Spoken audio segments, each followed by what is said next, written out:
This is International Holocaust Remembrance Day. 75 years ago today, Auschwitz-Birkenau, Hitler's largest death camp, was liberated. And even though 75 years have passed, there are relevant and important questions that are raised even today. The most basic of which is, have we forgotten the lessons of the Holocaust, as there's a rising tide of hatred and intolerance in society today? There is a dramatic rise in anti-Semitism. And even though there was a vow to never forget, a new Pew Research project, What Americans Know About the Holocaust, claims it is receding in the collective memories of Americans.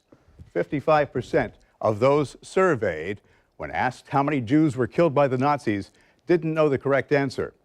It is, of course, 6 million. 69% didn't know the time frame when the Holocaust happened.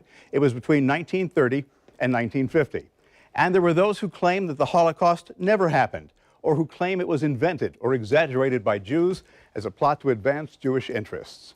Joining me on this International Holocaust Remembrance Day is Cantor Jesse Holzer with the Jacksonville Jewish Center. There's a great deal of ignorance about the Holocaust. There's peril in that. There's danger. What are those perils? Well, I think this new report is on the heels of a report from a few years ago that said that 1 in 5 millennials didn't know what the Holocaust even was. And so it's hard to never forget if you never knew. And so I think it's really frustrating, especially for survivors. We have a number of survivors living on the First Coast who they make it their life's mission to share that story, and people aren't hearing it. And so there's a danger when it's going through one ear or out the other, or not even hearing that story to begin with. There's a general lack of civility in society today. Does this just compound that? I think so. I think there's people who are out there who, again, there's a lack of knowledge, lack of education, and I think there's also indifference. One of Elie Wiesel's most famous quotes is that the opposite of love is not hate, but it's indifference. So even those of us who don't hate, if we just stand idly by, we're not doing the same service we should be doing. There are some Holocaust survivors who still live here on the First Coast. They're families of Holocaust survivors. How frustrating is this for them? I think it's very frustrating. I think when we think of never forget, it's not just going through that experience and surviving and all the ordeals and the life that was changed that could have been for those survivors, but also the lives of all those 6 million, each of those 6 million individuals, and really the 17 million who died in that whole period of time. Right? There's stories that are missing, and I think if those stories aren't told, if the stories of survivors aren't told, then we can't also forget that never forget really means that people in this day and age also shouldn't be going through those type of ordeals. That when we see genocide, when we see hate in the world, that's also never forget. There was a vow to never forget, yet people are forgetting. How do we change that culture? So I think Florida actually is one of the few states in the country that mandates Holocaust education. I think that's a great thing.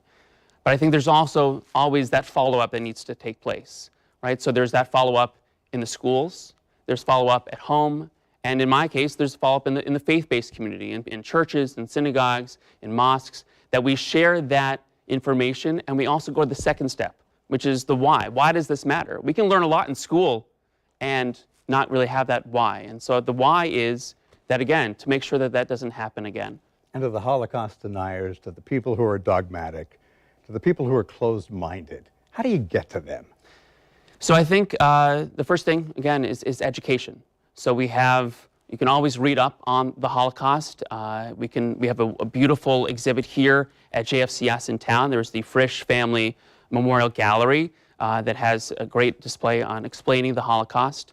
And again, you said earlier, 75 years since the liberation of Auschwitz-Birkenau, and so there aren't that many survivors left. And so you ever have that opportunity to listen, to hear the stories of a survivor, take that opportunity. And even more so on the micro level, when you go home and you talk to your kids, for anyone listening today, to share that words matter, that the things, the little actions that we do, those things matter, and those, again, can conflate and turn to something bigger. And so we can always nip it in the tuchus, to use a little Yiddish, to make sure that words matter, even the smallest thing, how we talk to our friends, how we talk to our neighbors, that can go a long way. And with the fact that there are so few survivors left, it is up to this generation to make sure that we never forget. Cantor, thanks for being here. Appreciate it. Thank you.